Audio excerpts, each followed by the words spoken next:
Good afternoon everyone. आवाज येतोय सर्वांना? एकदा मला चॅट बॉक्समध्ये सांगायचं आहे. आवाज क्लिअर आहे? स्लाइड्स विजिबल आहेत तुम्हाला?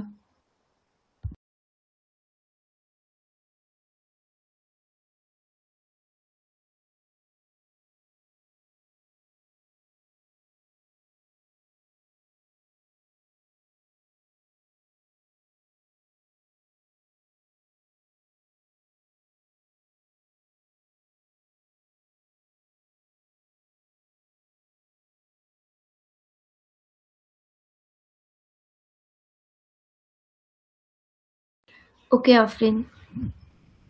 ओके. तर इथे बघा, फार्मॅकोकायनेटिक्सचा जो पार्ट होता तो आपण इथे बघितलाय. फार्मॅकोडायनॅमिक्स सुरू करायच्या आधी 1-2 कॉन्सेप्ट्स आहेत जे मला तुम्हाला एक्सप्लेन करायचे आहेत. त्याच्यामध्ये पहिलं आहे, इथून बघू शकता तुम्ही therapeutic index. What is therapeutic index? काय असतो थेरप्युटिक इंडेक्स? याच्या आधी ऐकलंय, तुम्ही स्टडी केलंय? जे काही एक safe level of drug consumption आहे, ओके, त्याला म्हटलं जातं थेरप्युटिक इंडेक्स. याचाच अर्थ काय आहे मी तुम्हाला इथे ड्रॉ करून सांगते एकदम व्यवस्थित.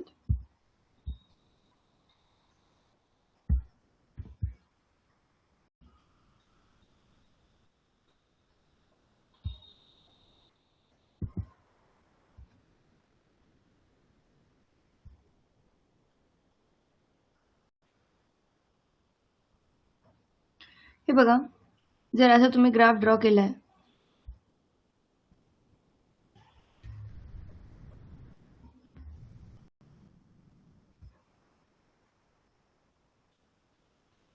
जसं तुम्ही ड्रगचं concentration, dose of a drug is increase प्रोग्रेसिव्हली.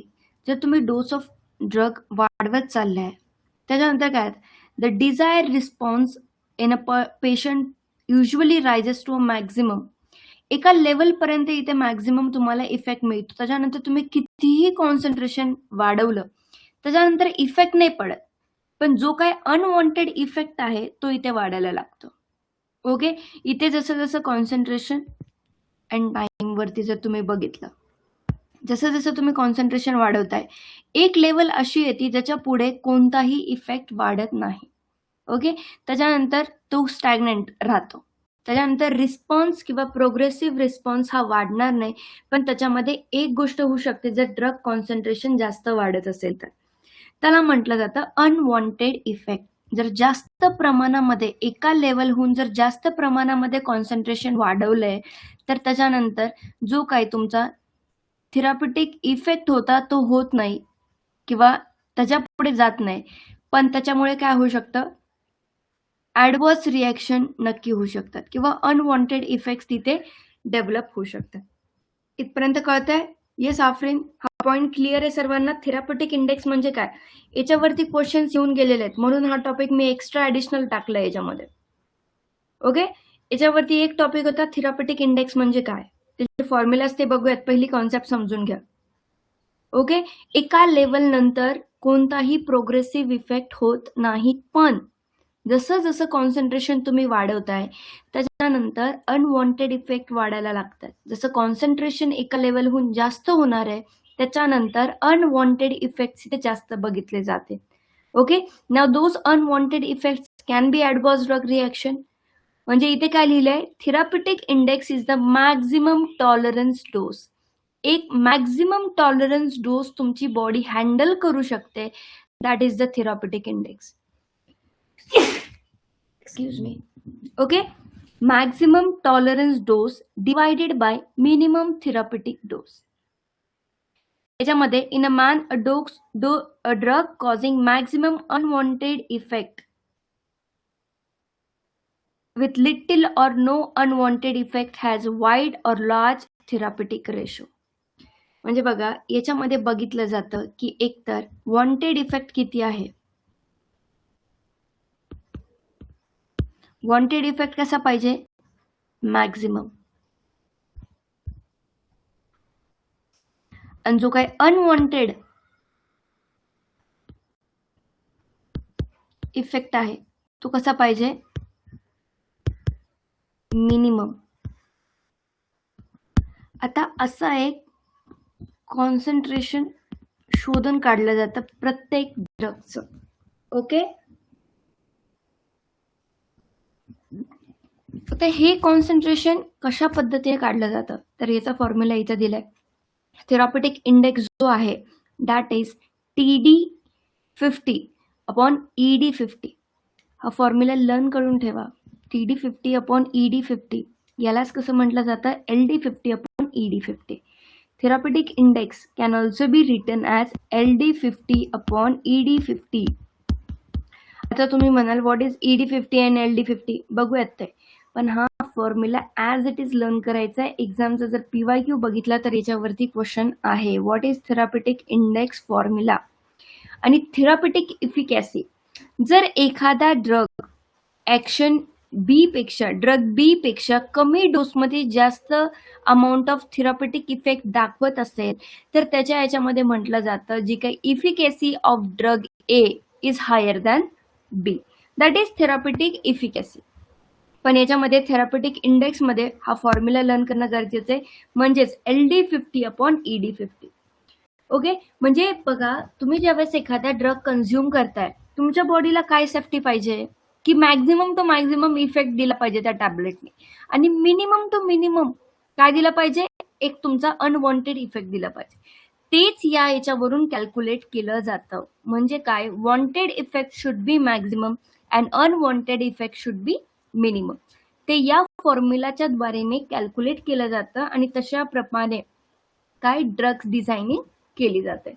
आता याच्यामध्ये ED50 बघा, ED50 काय, मीडियन इफेक्टिव्ह डोस आणि किती पॉप्युलेशन मध्ये, ऍटलीस्ट 50% पॉप्युलेशन मध्ये हा ड्रग कसा आहे, हा डोस कसा आहे, इफेक्टिव्ह आहे, 50% इफेक्टिव्ह आहे.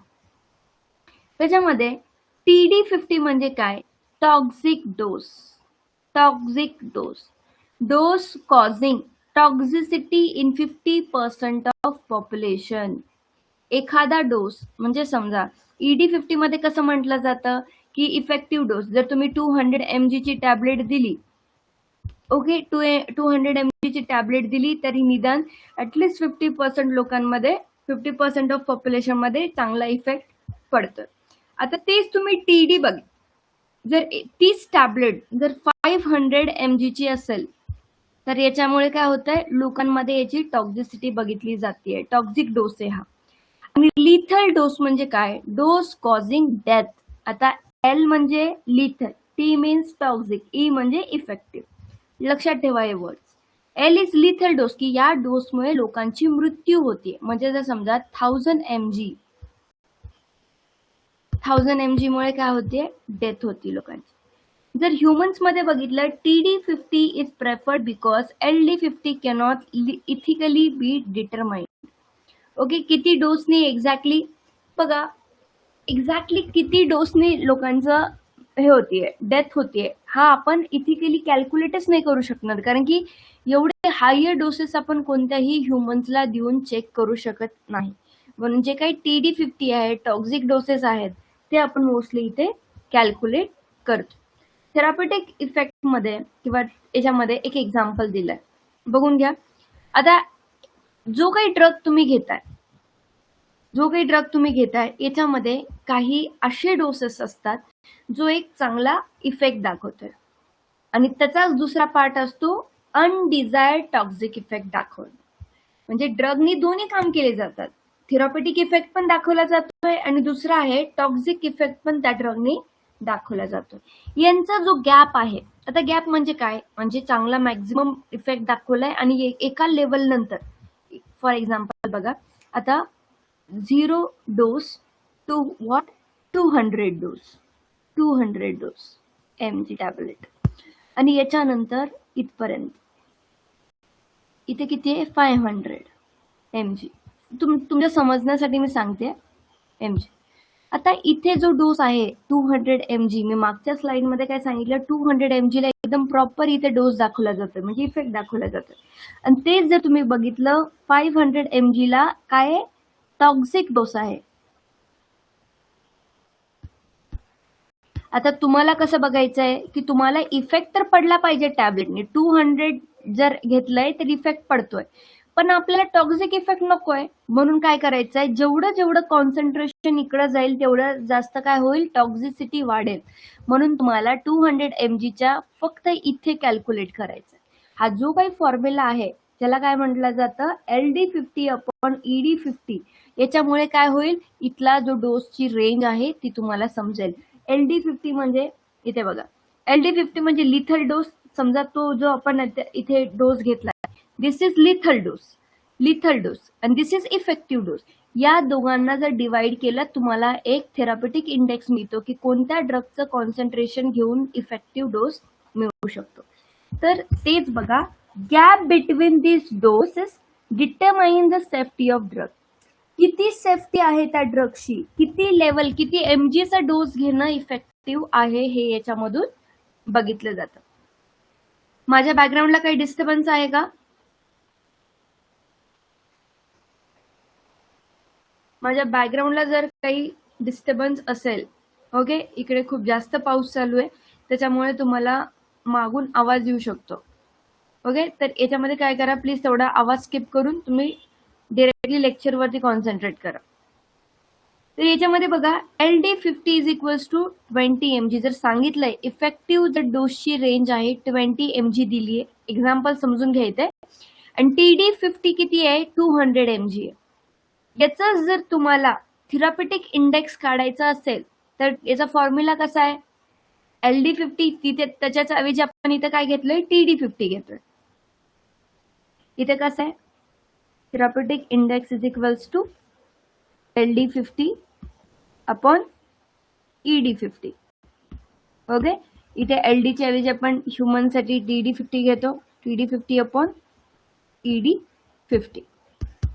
आता TD50 ची रेंज काय आहे, 200 आणि ED50 ची किती दिली आहे, 20. 10. Okay, is equals to 10 mg.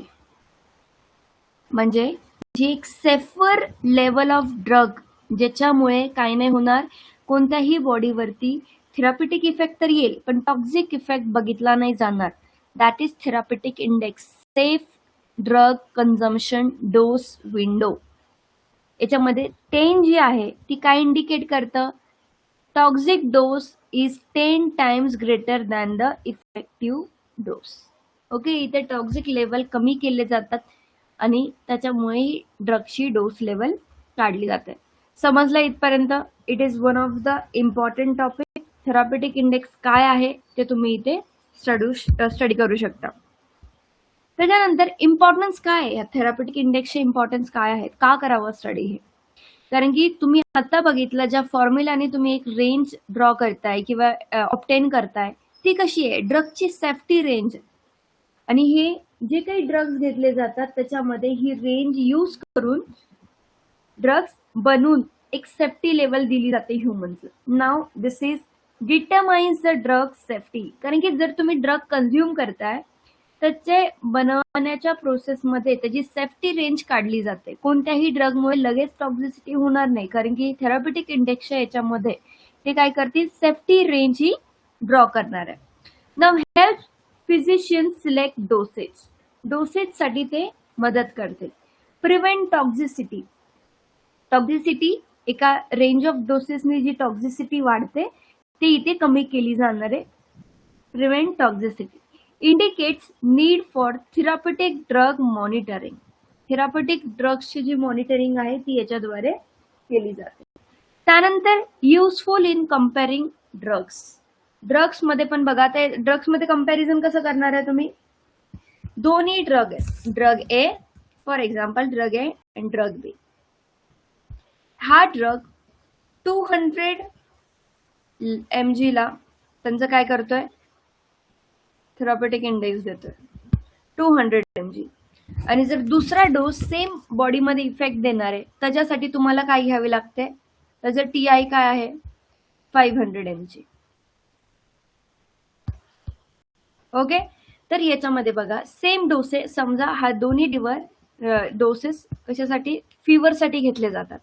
Fever कमी करण्यासाठी ड्रग ए आणि ड्रग बी घेतलं जात आहे. जर एक ड्रग 200 mg मध्ये घेतलं तर बॉडीवरती डिझायर इफेक्ट देतोय आणि दुसरा ड्रग आहे 500 mg घेतल्यावरती डिझायर इफेक्ट देतो. तुम्ही कोणतं ड्रग प्रेफर करणार? ओके, याच्या काय म्हटलं जातं, पोटेन्सी ऑफ अ ड्रग, म्हणजे किती प्रमाणात, जेवढं कमी कॉन्सन्ट्रेशन घ्याल आणि तेवढा ग्रेटर इफेक्ट देतोय, that is a potency of drug. म्हणून इथे काय, युजफुल इन कम्पेअरिंग ड्रग्स, या दोन ड्रग्सला कम्पेअर करण्यासाठी हा थेरॉप्युटिक इंडेक्स वापरला जातो. आता डोसेस ऍडजस्टमेंट, समजा डोसेज ऍडजस्टमेंटचं काय आहे, किती सेफ लेवल कॉन्सन्ट्रेशन आहे एका ड्रगचं. जर जास्त प्रमाणामध्ये कॉन्सन्ट्रेशन घ्यावं लागत असेल ड्रग्सचं आणि त्याचा हाफ लाईफ पण जास्त असेल, तर त्या दिवसाला फक्त एकच मेडिकेशन घेण्याची गरज आहे. जर ते कॉन्सन्ट्रेशन जास्त प्रमाणात घ्यावं लागतंय आणि त्याची हाफ लाईफ खूप कमी आहे, म्हणजे 2च आवर्स जर त्याची हाफ लाईफ आहे, तर तो ड्रग तुमच्या बॉडीमध्ये 2दा गेला पाहिजे किंवा 3दा गेला पाहिजे. ओके, अशा मधून तुम्ही काय करू शकता, डोसेसची ऍडजस्टमेंट करू शकता.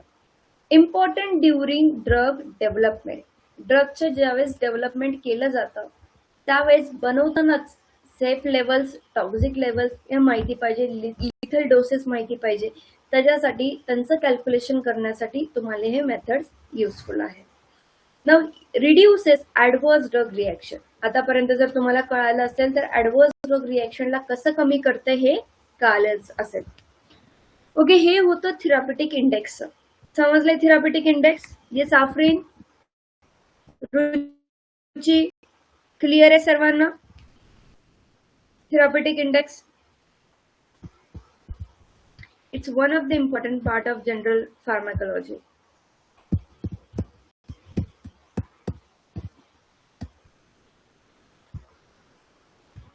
ओके, ठीक है. Now let's study the next part which is half life किंवा half time. Again it's one of the very important concept. Half life, एखाद्या ड्रगची हाफ लाईफ काय असते याची एक जर आयडियली डेफिनेशन तुम्ही बघितली, time taken for plasma concentration of a drug to fall by half of 50% और हाफ, म्हणजे हाफ होतीये. आधी जर कॉन्सन्ट्रेशन तुमच्या बॉडीमध्ये एंटर किती करत होतं प्लाझ्मामध्ये, दॅट इज बायो अवेबिलिटी. आता त्या बायो अवेबिलिटी एखाद्या ड्रगची जर 80% असेल, आता 80%चा हाफ किती आहे, 40%. आता किती टाइम मध्ये हा 40% होतंय, that is half life of a drug. Okay, तर 40% होणार कसं, तुमची बॉडी त्याला इलिमिनेट करेल, बाहेर काढण्याचं काम करेल, that is half life. Okay, पुढे बघा. It enables one to maintain a steady state critical plasma concentration of drug in which there is maximum therapeutic index effect and minimum adverse effect. एका time पर्यंत आपली body काय करते, एक steady state मध्ये ते कॉन्सन्ट्रेशन आपल्या बॉडीमध्ये ठेवते, जेणेकरून आपल्या बॉडीमध्ये मॅक्झिमम थेरॉप्युटिक इफेक्ट मिळावा आणि minimum to minimum adverse effect बॉडीला झाला पाहिजे. It determines the frequency of drug administration. आता frequency of drug administration, I come to this point. त्याच्यानंतर बघा, half life is determined by rate of biotransformation and excretion of a drug. Hence, any disease of liver, kidney requires the dose to be reduced since the half life is prolonged, which might leads to possible toxicity. हा paragraph खूप जास्त important आहे. मी तुम्हाला इथे प्रत्येक जो काही important point आहे तो आता इथे एक्सप्लेन करायचे ट्राय करते. बघा, हाफ लाईफ, समजा मी तुम्हाला स्टार्टिंग पासून सांगते. एका पर्सननी, आता समजा मी एक टॅबलेट घेतली आहे, जर मला काही बॉडीमध्ये इन्फेक्शन आहे किंवा काही पेन आहे, त्याच्यासाठी मी एक टॅबलेट घेतली 100 कॉन्सन्ट्रेशनची, 100 mg ची.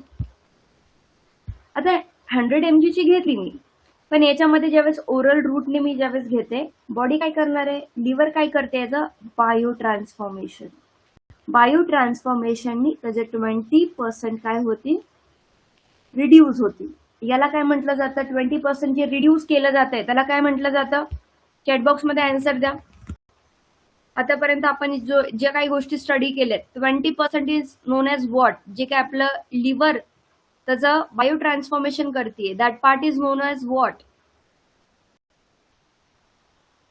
Yes yes Afreen.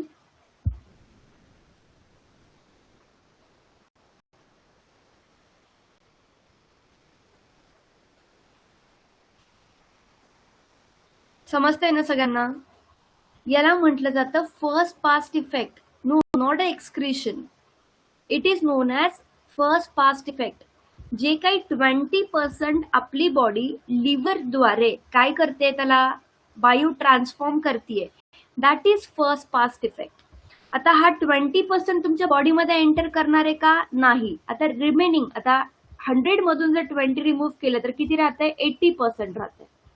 आता हे 80% तुमच्या सिस्टमिक सर्क्युलेशन मध्ये एंटर करणार आहे. That is bioavailability of drug. म्हणजे 80% बायो अवेबिलिटी दाखवते त्या ड्रगसाठी. Okay fine, very good. आता 80% तुमच्या सिस्टमिक सर्क्युलेशन मध्ये आहे, तुमच्या ब्लड मध्ये एंटर झालंय. पण याच्यामध्ये पण काय होतं, आता काही टाइम पर्यंत हे 80% कॉन्सन्ट्रेशन तुमच्या बॉडीमध्ये राहणार आहे. समजा तुम्ही सकाळी 9 वाजता टॅबलेट घेतली. ओके, हे सगळं किती वाजता होते? सकाळी 9 वाजता होतं. त्याच्यानंतर तुम्हाला डॉक्टरनी सांगितलंय की 9ला जर सकाळी तुम्ही एक टॅबलेट घेतली, दुपारी पण टॅबलेट घ्यायची होती. याचा अर्थ काय होतो? आता हे 80% आहे ते ॲज इट इज तुमच्या बॉडीमध्ये 80% राहत नाही. तर याच्यामध्ये काय होतं, या 80% मध्ये हळूहळू डिक्लाइनिंग स्टार्ट व्हायला लागतं. कारण की जे काय तर तुम्ही आता फ्लुइड इनटेक करणार आहे. ओके, त्याच्यानंतर जे काही तुम्ही युरिनेशन करता, याच्यामध्ये हे 80% मधलं हळूहळू डिग्रेडेशन व्हायला लागतं. ज्या वेळेस या 80%चं 50% होईल. 50% ऑफ 80 किती आहे? 80चा हाफ करा. 80चा हाफ आहे 40%. ज्यावेळेस ब्लड मध्ये 40% कॉन्सन्ट्रेशन राहील. ओके, या 18च्या कंपॅरिझन मध्ये घेतलंय आपण. 50% of what? The drug which was bioavailable for other reaction in the body. त्याच्यासाठी 50% जर तुम्ही 80चं काढलंय तर ते असणार आहे 40%. जर समजा 9 वाजता मेडिकेशन घेतल्यानंतर 1 वाजेपर्यंतच ते ड्रग तुमच्या बाहेर पडतंय, त्याचं 50% कॉन्सन्ट्रेशन होतंय. 9ला जे तुम्ही ही मेडिकेशन घेतली होती, 1 वाजेपर्यंत त्याचं काय होतंय? 50% होतंय. म्हणजे हाफ लाईफ तेवढं आहे. म्हणजे याचा हाफ लाईफ किती आहे? किती तासामध्ये याचं 50% होणार आहे? 4 आवर्स मध्येच. 4 आवर्स मध्येच या ड्रगचं काय होतंय? हाफ लाईफ आहे याची. हाफ लाईफ किती आवर्स आहे? 4 आवर्स आहे. Half life of a drug in this case is 4 hours. म्हणजे जेवढी जास्त 4 आवर्स याची आहे, तर डॉक्टर काय सांगतायत? परत दुपारी एक टॅबलेट घ्या. 2. जर 2 त्यांनी 1 वाजता टॅबलेट घेतलीये, 1च्या नंतर त्याला रात्री परत कन्झ्युम करावी लागेल. याचा अर्थ काय? को रिलेट करायला बघा, कारण की याच्यावरती को रिलेट करून क्वेश्चन्स येणार आहेत एक्झाम मध्ये. जर जेवढी जास्त हाफ लाईफ असेल तेवढी फ्रिक्वेन्सी ऑफ ड्रग कशी असेल? कमी असेल. हे इनव्हर्स आहेत एकमेकांच्या. हाफ लाईफ इथे कमी होती म्हणून डोसेस कसे होत आहेत? वाढतायत. डोसेज म्हणजे एका दिवसामध्ये किती अमाऊंट ऑफ तुम्ही किती वेळेस ती टॅबलेट घेणार आहे. बघा, 4 hours is very less half life of a drug. जेवढी कमी हाफ लाईफ तेवढी जास्त फ्रिक्वेन्सी ऑफ मेडिकेशन. 2च्या ऐवजी 3 वेळेस पण तुम्हाला ड्रग घ्यावा लागू शकतो. जर याची जर हाफ लाईफ जास्त असली असती. तेच बघा, जर सकाळी तुम्ही 9 वाजता मेडिकेशन घेतलंय आणि डॉक्टरनी सांगितलंय त्याला परत तुम्हाला 3 वाजता घ्यायचंय. 3 वाजता याची हाफ लाईफ किती येईल? 6 आवर्स. 6 आवर्स. त्याच्या ऐवजी जर तुम्हाला डॉक्टरनी सांगितलं जर एक सकाळी टॅबलेट घ्यायची, एक रात्री टॅबलेट घ्यायची, दुपारी टॅबलेट घ्यायची नाही, म्हणजे याची हाफ लाईफ कशी आहे? थोडी जास्त आहे. म्हणजे कदाचित काय असू शकतं, त्याची हाफ लाईफ 8 ते 9 तास असू शकते. म्हणून डॉक्टर काय म्हणतात?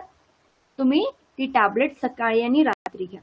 आता हाफ लाईफ ही खूप जास्त इम्पॉर्टंट कॉन्सेप्ट आहे, कारण की जर समजा हाफ लाईफ एखाद्या ड्रगची खूप कमी असेल, रिपिटेटिव्हली तुम्ही जर डोसेज घेत असाल, सकाळी घेताय, दुपारी घेताय, रात्री घेताय, म्हणजे काय, त्या ड्रगची लाईफ स्पॅन, हाफ लाईफ खूप कमी आहे, म्हणून तुम्ही जास्त प्रमाणात ते टॅबलेट घेताय. कारण की आपल्या बॉडीमध्ये एखादं ड्रग ठेवलं जातं का बरं? कारण की त्यांनी तो थेरापिटिक इफेक्ट दाखवावा. जर तोच थेरापिटिक इफेक्ट दाखवण्यासाठी आपल्या प्लाझ्मा कॉन्सन्ट्रेशन मधून ड्रग कमी होत चाललंय सातत्याने, तर त्याला मेंटेन ठेवण्यासाठी आपल्यासाठी काय केलं जातं, बॉडीमध्ये ते ड्रग परत परत घेतलं जातं, जेणेकरून तो इफेक्ट मिळावा. ओके, इथपर्यंत क्लिअर आहे? येस. तर याच्यासाठी आपण ड्रग कॉन्स्टंटली घेतो, म्हणजे हाफ लाईफ कमी, frequency of drug becomes higher. If half life is higher, जर जास्त टाइम असेल, ड्रगची फ्रिक्वेन्सी कमी असेल. ओके, म्हणून आपल्याला काही डॉक्टर सांगतात फक्त दिवसातून 2दा टॅबलेट घ्या, ही दिवसातून 3दा टॅबलेट घ्या. याचा अर्थ काय, कशावरती डिपेंड करतंय हे? त्यांच्या हाफ लाईफ वरती, किंवा त्यालाच काय म्हटलं जातं, हाफ टाइम वरती, टॅबलेटच्या हाफ टाइम वरती. समजा एका, फॉर एक्झाम्पल, आता इथपर्यंत जर तुम्हाला व्यवस्थित कळालं असेल तर ही टॉक्झिसिटी लास्ट कॉन्सेप्ट मी ती तुम्हाला एक्सप्लेन करते. एखाद्या ड्रगचं हाफ लाईफ खूप कमी आहे आणि तुम्ही खूप वेळेस ती टॅबलेट घेताय, सकाळी पण घेतली, दुपारी पण घेतली आणि रात्री पण घेतली, पण याच्यामध्ये कॉम्प्लिकेशन आहे की त्या पेशंटचं लिव्हर आणि किडनी फंक्शनिंग हे प्रॉपर नाही. ओके, समजलंय तुम्हाला की काय, की ड्रगचं टायमिंग सारखं सारखं ठेवायला लागणार आहे, घ्यावी लागणार आहे. पण प्रॉब्लेम हा आहे की त्या पेशंटची किडनी फंक्शनिंग प्रॉपर नाही. एक नॉर्मल अडल्ट लेवलने ती मेडिकेशन 3दा घेतली पाहिजे दिवसातून, पण त्या एखाद्या व्यक्तीचं किडनी फंक्शनिंग प्रॉपर नाही, लिव्हर फंक्शनिंग प्रॉपर नाही, तर याच्यामध्ये काय होणार आहे? समजा हे जर 50% कॉन्सन्ट्रेशन बॉडीमधून रिलीज केलं जात होतं, ते आता होणार नाही. का बरं नाही होणार? रिलीज कोण करणार होतं? एकतर बायो ट्रान्सफॉर्मेशननी होऊ शकत होतं, किंवा एक्सक्रिशननी. एखादा ड्रग आपल्या बॉडीच्या बाहेर काढला जातोय, एक तर तो युरिन मधून काढला जाईल. ओके, म्हणजे किडनी इम्पॉर्टंट आहे. पण जर किडनी तिथे प्रॉपर फंक्शनिंग नाही, तर तो ड्रग आपल्या बॉडीच्या बाहेर नीट काढला नाही जात, बॉडीमध्ये साठून राहतो, आणि साठून राहिलं तर काय होईल, त्याचं बाहेर जाणं इलिमिनेशन होणार नाही.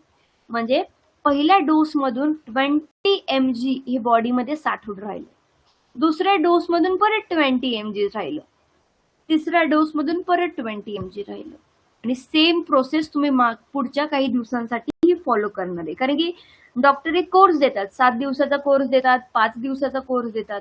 तर याच्यामध्ये काय होतं, बॉडीमध्ये ड्रग्स ॲक्युम्युलेट व्हायला लागतात.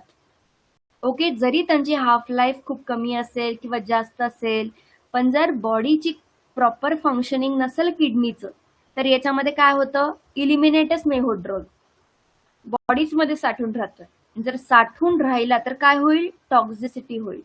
ओके, पॉइझनिंग म्हणून ते काम करतील आपल्या बॉडीमध्ये, आणि याच्यामध्ये आपली बॉडी ऍडव्हर्स इफेक्ट दाखवू शकते. ओके, समजलंय तुम्हाला? म्हणजेच ते बघा, drug hence any disease of liver and kidney requires the dose to be reduced. आता ज्या नॉर्मल डोस मध्ये तुम्ही घेत होता मेडिकेशन, त्याच्या याच्यामध्येच एवढे ड्रगचे कॉन्सन्ट्रेशन बॉडीमध्ये साठून राहते. याच्यासाठी गरजेचं काय, जे काही तुम्ही आता टॅबलेट 100 mg ची घेत होत्या, फॉर एक्झाम्पल मी तुम्हाला 100 mg ची घेत होत्या, त्याच्यामध्ये 20 mg तर बॉडीमध्ये साठून राहते. मग टॅबलेट आता कमी mg ची घ्या, कारण काय होईल, टॉक्झिसिटी बॉडीमध्ये जे काही कॉन्सन्ट्रेशन ऑफ ड्रग जे साठते ते कमी प्रमाणात साठेल. म्हणून लहान मुलांमध्ये आणि म्हाताऱ्या माणसांमध्ये डॉक्टर्स काय करतील, कमी कॉन्सन्ट्रेशन ऑफ ड्रग त्यांना घ्यायला लावतील. ओके, म्हणून त्यांना कमी कॉन्सन्ट्रेशन ऑफ ड्रग्स दिले जातात ॲज कम्पेअर टू अडल्ट, कारण की त्यांचं वयानुसार किडनी फंक्शनिंग प्रॉपर होत नसतं. म्हाताऱ्या लोकांमध्ये किडनी फंक्शन चांगलं नसतं, लिव्हर फंक्शनिंग पण प्रॉपर नाही होत, कारण की वयानुसार त्यांच्या बॉडीमध्ये एवढं चांगलं फंक्शनिंग होत नाही. आणि तेच जर तुम्ही लहान मुलांमध्ये बघा, एवढी डेव्हलप नसतात त्यांची organ, like kidney and liver for all this higher doses. म्हणून त्यांना कमी कॉन्सन्ट्रेशनचे मेडिकेशन्स दिले जातात ॲज कम्पेअर टू अडल्ट.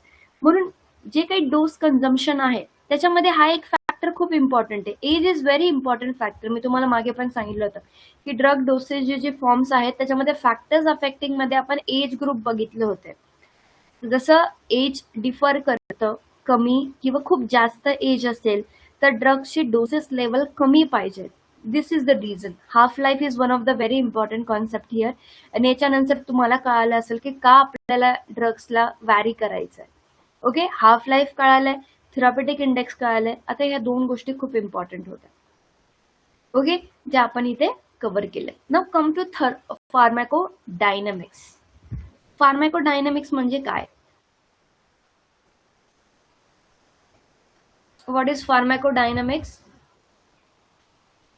बघा, what the drug does to the body.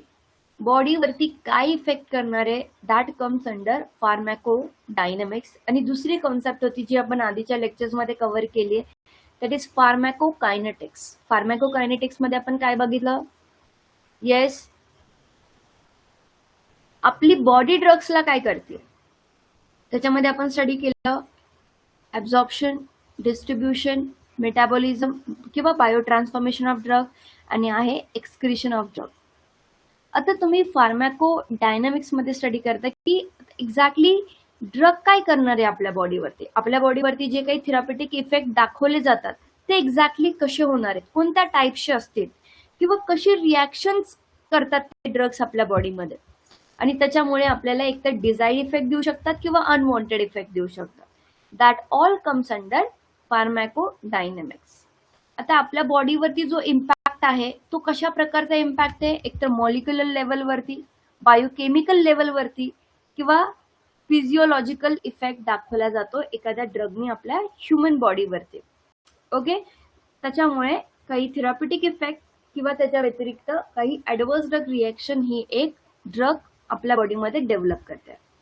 आता ज्यावेळेस समजा हा एक रिसेप्टर आहे, रिसेप्टर याच्यावरती ड्रग जाऊन बाइंड करतोय. बाइंड जर झाला त्याच्यानंतर तो काहीतरी इफेक्ट दाखवतो. याच्यामध्ये काही रिसेप्टर टर्मिनॉलॉजीज आहेत त्या समजून घ्या. एक आहे ॲफिनिटी. ॲफिनिटी म्हणजे काय? Ability of a drug to get bound to a receptor. हा रिसेप्टर सांगितलाय, हा रिसेप्टर आहे, हा ड्रग आहे. आता या ड्रगची प्रॉपर्टी किती की तो या रिसेप्टर वरती जाऊन बाइंड करेल. Now this is the ability of drug. ड्रगच्या ॲबिलिटी बद्दल बोलतोय की तो त्या रिसेप्टर वरती बाइंड करू शकतोय. That is affinity. Okay, ability of drug. आणि तेच जर तुम्ही इफिकॅसी मध्ये बघितलं, याला काय म्हटलं जातं? Intrinsic activity. That is capacity of drug to give rise to pharmacological action after interaction with the receptor. आता याच्यानंतर बघा, इथे येऊन बाइंड करण्याच्या ॲबिलिटीला काय म्हटलं जातं? ॲफिनिटी. आणि त्याच्यानंतर या टार्गेटला बाइंड करून एक फार्मॅकोलॉजिकल इफेक्ट देणं, कितपत देणं, दॅट इज इफिकॅसी. समजून घ्या या दोघांचा डिफरन्स, ॲफिनिटी आणि इफिकॅसी. ओके, इथपर्यंत बाइंड करण्यापर्यंत त्याला काय म्हणतात? ॲफिनिटी. आणि तिथून रिसेप्टरला बाइंड केल्यानंतर तो एक डिझायर्ड इफेक्ट देणं इज द इफिकॅसी. ओके, आता या दोघांचा डिफरन्स जर समजला असेल तर तुम्हाला माहिती ॲगोनिस्ट आणि अँटागोनिस्टचा अर्थ काय. ॲगोनिस्ट म्हणजे या रिसेप्टर वरती बाइंड करून एक डिझायर्ड इफेक्ट देणं is the agonist. Drug that binds to receptor and produces pharmacological action. समजलंय? म्हणजे इथे दोन्ही पण गोष्टी आहेत. ॲफिनिटी, रिसेप्टरला बाइंड करण्याची ॲबिलिटी, प्लस जो काही फार्मॅकोलॉजिकल इफेक्ट दिला जातो एका ड्रगने रिसेप्टरला बाइंड केल्यानंतर, दॅट इज इफिकॅसी. ॲगोनिस्ट या दोन्ही कंडिशन्स मीट करतोय. ओके, आणि ते जर तुम्ही दुसरं बघितलं अँटॅगोनिस्ट. नाउ असा ड्रग जो त्या रिसेप्टर वरती बाइंड करतोय पण जी फार्मॅकोलॉजिकली ऍक्शन द्यायला पाहिजे होती ती देत नाहीये. ओके, ते स्टॉप करतोय. याच्यामध्ये काय एक डिफरन्स आहे? येस, याच्यामध्ये ॲफिनिटी आहे पण इफिकॅसी नाही. Efficacy was about giving rise to pharmacological action which is not seen in the case of antagonist. अगोनिस्टच्या केसमध्ये दोन्ही गोष्टी बघितल्या जातात. अँटॅगोनिस्टच्या गोष्टीमध्ये म्हणजे कंडिशनमध्ये फक्त ॲफिनिटी बघितली जाते, इफिकॅसी नाही, कारण की efficacy was about producing the pharmacological action जी याच्यामध्ये बघितली नाही जाणार. आता याच्यामध्ये दुसरी कंडिशन आहे पार्शियल अगोनिस्ट. पार्शियल आहे म्हणजे काही केसमध्ये तो ऍक्शन दाखवतोय, काही केसमध्ये तो ऍक्शन दाखवणार नाही.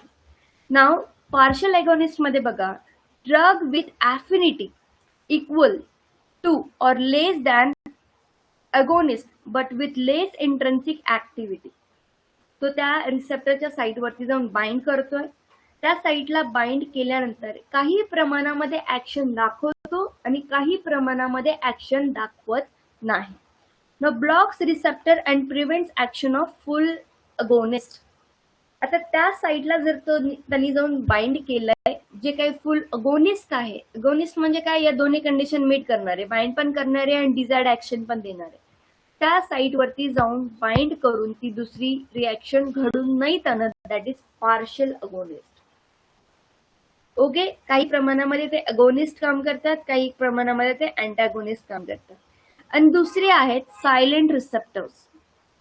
Drug cell interaction where drugs get bound to a protein enzymes without initiating drug action. म्हणजे त्या साईटवरती जाऊन तर बाइंड करतायत पण ज्या ड्रगनी ती ऍक्शन दाखवायला पाहिजे होती ती दाखवत नाही. That is silent receptor. Okay, ही गोष्ट समजून घ्या. इथपर्यंत क्लिअर आहे सर्वांना? येस, ठीक आहे.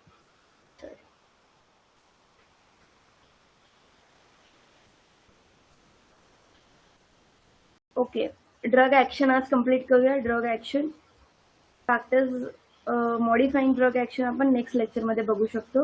Let's see drug action. आता ड्रग ऍक्शन का स्टडी करण्याची गरज आहे, कारण की आपण बघितलं की एक ड्रग जाऊन रिसेप्टर वरती बाइंड करणार आहे, त्याच्यानंतर काहीतरी इफेक्ट तो आणतो घडून आपल्या बॉडीमध्ये. मग त्या ड्रग ऍक्शन कोणत्या असू शकतात, तर याच्यामध्ये what is drug action? Interaction between drug and blood tissue cells यांचं जे इंटरॅक्शन आहे that is drug action. Now modification of existing function, जे आधीचं फंक्शन होतं त्याला आता मॉडिफाय करतोय आपण, त्याला थोडंसं चेंज करतोय म्हणून आपण ड्रग्स घेतोय. Now a drug after administration elicits various physiological. एकदा की तो ड्रग त्या रिसेप्टर वरती जाऊन बाइंड करतोय त्याच्यानंतर तो काहीतरी चेंजेस घडून आणतो. आता ते चेंजेस कसे असू शकतात, एकतर फिजिओलॉजिकल चेंजेस आहे, काहीतरी बायोकेमिकल चेंजेस घडून आणतोय जेणेकरून जे आधीचं फंक्शन होतं तसं फंक्शन होणार नाही. हे थोडंसं मॉडिफाईड वे मध्ये असू शकतं किंवा याच्यामध्ये एक डिझाईड इफेक्ट असू शकतो. ओके, आणि याच्यामध्ये काय इथे लिहिले ऑलरेडी, एकतर फिजिओलॉजिकल बायोकेमिकल चेंजेस आणतोय इनसाइड द बॉडी आणि त्याच्यामुळे प्रोड्युसेस डिझायर्ड इफेक्ट. एक्झिस्टिंग फंक्शनच्या व्यतिरिक्त असू शकतात आणि इथे काय interaction between drug and blood किंवा टिश्यू सेल्स. ओके, तर याच्यामध्ये कोणकोणत्या ऍक्शन्स आहेत, ड्रग ऍक्शन कोणत्या आहेत बघा. एकतर इन्क्रीज इन ऍक्टिव्हिटी, पहिला आहे स्टिम्युलेशन, स्टिम्युलेट करते काहीतरी. ओके, एका गोष्टीला स्टिम्युलेट करते की दुसरी गोष्ट इफेक्ट घडून आणणं. इथे आहे increase in activity of specialize cells. सेल्सची जी ऍक्शन असते त्याला आपल्याला वाढवायचं, स्टिम्युलेट करायचं. म्हणजे याच्यामध्ये काय, जे काय एक्झाम्पल बघा काय दिलंय, कॅफिन स्टिम्युलेट सेरिब्रल कॉर्टेक्स. म्हणून रिफ्रेशिंग जे फील केलं जातं ते कॅफिनने कसं होणार आहे, कॅफिन स्टिम्युलेट सेरिब्रल कॉर्टेक्स, जे ब्रेनचा पार्ट आहे त्याला स्टिम्युलेट करतं म्हणून रिफ्रेशिंग फील होतं. त्यानंतर सायकॅनाइन स्टिम्युलेट स्पायनल कॉर्ड, स्पायनल कॉर्डला हा स्टिम्युलेट करणार. एकतर स्टिम्युलेशन म्हणजे एक्साइट करणं किंवा त्यांना काय करणं, डिझायर्ड इफेक्ट घडून आणण्यास मदत करणं. त्याच्यानंतर आहे डिप्रेशन, काहीतरी रिॲक्शन्सला सप्रेस करणं is about depression. This is reducing activity. ज्या स्पेशलाइज सेल्सची काही ऍक्शन आहे त्यांना तुम्ही काय करताय आता, रिड्यूस करताय. म्हणजे या वेज मध्ये ड्रग्स ऍक्शन दाखवतात. पहिला आहे स्टिम्युलेशन, काहीतरी गोष्टींना स्टिम्युलेट करणं, त्या सेल्सला ऍक्टिव्हेट करून काही इफेक्ट घडून आणण्यास मदत करणं. अदर इज डिप्रेशन, ज्या सेल्स ऍक्शन करत होत्या त्यांना आता आपण काय करतोय, सप्रेस करतोय, त्यांची ऍक्टिव्हिटी रिड्यूस करतोय, दॅट इज डिप्रेशन. आता याच्यामध्ये काय, जर बार्बिट्युरेट्स घेतले ते काय करतील, सेंट्रल नर्वस सिस्टीमला डिप्रेस करतात, त्यांची ऍक्टिव्हिटी स्लो डाऊन करतात, जे सेल्स आहेत त्यांची जी नॉर्मल ऍक्टिव्हिटी आहे त्याला सप्रेस करणार आहे. Okay, that is depression. Other is irritation. What is irritation? Injurious effect, काहीतरी इरिटेट करणं, injurious effect on growth, nutrition and morphology of non specialize cells. इन्फ्लामेशनच्या याच्यामध्ये बघितलं जातं, याच्यामध्ये irritant purgative like senna, irritation इथे कॉज करणं इज द ड्रग ऍक्शन. त्याच्यानंतर किलिंग फॉरेन ऑर्गॅनिझम. जर ड्रग्स तुम्ही घेत होते त्याच्या सेलच्या टिश्यूज वरती तर ऍक्ट करतीलच, पण ते काय करतील, किमोथेरपेटिक एजंट्स म्हणून ऍक्ट करणारे जे वीकन फॉरेन ऑर्गॅनिझम्सला किल करतील. यांची प्रिन्सिपल काय, सिलेक्टिव्ह टॉक्झिसिटी. आता एखादं जर तुम्ही मेडिकेशन घेताय फॉर ॲज अ अँटीबॅक्टेरियल, आता याच्यामध्ये इम्पॉर्टंट प्रॉपर्टी काय पाहिजे, त्या अँटीबॅक्टेरियलची ड्रग्सची, की त्यांनी फक्त जे काही फॉरेन ऑर्गॅनिझम्स आहेत, जे पॅरासाइट्स आहेत त्यांना किल करावं. आपली होस्ट सेल्स जे काही बॉडीचे सेल्स आहेत त्यांना इलिमिनेट करून, त्यांना किल न करता फक्त फॉरेन ऑर्गॅनिझम्सला किल करता यावं. त्या ज्या काही प्रॉपर्टीज आहेत ते त्या ड्रग्समध्ये असायला पाहिजे. म्हणजे killing only foreign organisms. Okay, and other is replacements. Okay, बघा आपल्या बॉडीमध्ये जे काही नॉर्मली मेटाबोलाइट्स प्रोड्यूस नाही होत ते तुम्ही मेडिकेशन्सद्वारे घेतात. म्हणजे ते काय काम करणार आहे, ते तुमच्या बॉडीमध्ये जे काही इम्प्रॉपर सिक्रिशन ऑफ हॉर्मोन्स असतील, मेटाबोलाइटचे प्रोडक्शन असेल, जर बॉडीमध्ये होत नाही तर ते तुम्ही मेडिकेशन्सने पण प्रोव्हाइड करू शकतात. म्हणजे एक जे काही ड्रग ऍक्शन आहे त्यांची ऍक्शन आहे रिप्लेसमेंट. बॉडीमध्ये जे काही नॅचरली प्रोड्यूस होणारे कंपोनेंट जर प्रोड्यूस होत नसतील, तुम्ही ड्रग्सद्वारे ते मेटाबोलाइट्स, हॉर्मोन्स घेऊन बॉडीमधल्या डेफिशियन्सीज कमी करू शकता. ओके, याच्यामध्ये बघा natural metabolites, glandular secretions, hormones from the animals for deficiency diseases. या केसमध्ये जे काही इन्सुलिन आहे, ह्युमन इन्सुलिन कशासाठी इम्पॉर्टंट आहे, ग्लुकोजचं कॉन्सन्ट्रेशन कमी करण्यासाठी. ब्लडमध्ये जे काही ग्लुकोज कॉन्सन्ट्रेशन आहे त्याला कमी करण्यासाठी इन्सुलिन घेतलं जातं. ओके, स्पेसिफिकली डायबिटीसच्या केसेसमध्ये. जर ह्युमनचं इन्सुलिन तेवढ्या प्रमाणामध्ये होत नसेल तर त्याला डायबिटीस होतं. तर याच्यासाठी आता जे काही इसेरिया कोलाई बॅक्टेरिया जे जेनेटिकली हे ट्रान्सफॉर्म करून त्यांच्यामध्ये इन्सुलिनचं प्रोडक्शन हायर अमाऊंटमध्ये करून ते इन्सुलिन आपण ह्युमन्समध्ये इंजेक्ट करतो किंवा ह्युमन्सला देतो. याच्यामध्ये काय, अशा ऑर्गॅनिझम्स द्वारे आपण असे इम्पॉर्टंट हॉर्मोन्स प्रोड्यूस करतोय, मेटाबोलाइट्स प्रोड्यूस करतोय, आणि ते ह्युमन्सच्या रिप्लेसमेंटसाठी देतोय. ह्युमन्सच्या रिप्लेसमेंटमध्ये बॉडीमध्ये जे काही कमतरता आहे त्याला मीट करण्यासाठी देतोय, that is known as replacement. Okay, सगळ्यांना समजतंय? ओके, इथपर्यंत क्लिअर आहे ना सगळं? मी खूप जास्त डिटेलमध्ये सांगते जेणेकरून तुम्हाला पुढचे टॉपिक समजायला प्रॉब्लेम येऊ नये. ओके आफरीन, ठीक आहे, चालेल. तर याच्यामध्ये बघा नेक्स्ट पार्ट काय आहे, फॅक्टर्स मॉडिफाईंग ड्रग ऍक्शन. या पुढचा पार्ट आपण उद्याच्या लेक्चरमध्ये बघूयात. इथपर्यंत जे काही तुम्हाला नोट्स प्रोव्हाइड केले जातील ते व्यवस्थित स्टडी करा. Okay, thank you. उद्याचं टायमिंग सेम असणार आहे, आपलं 12 ते 1 लेक्चर असेल आणि याच टाइममध्ये आपण आपला फार्मसीचा लेक्चर घेऊयात. थँक्यू.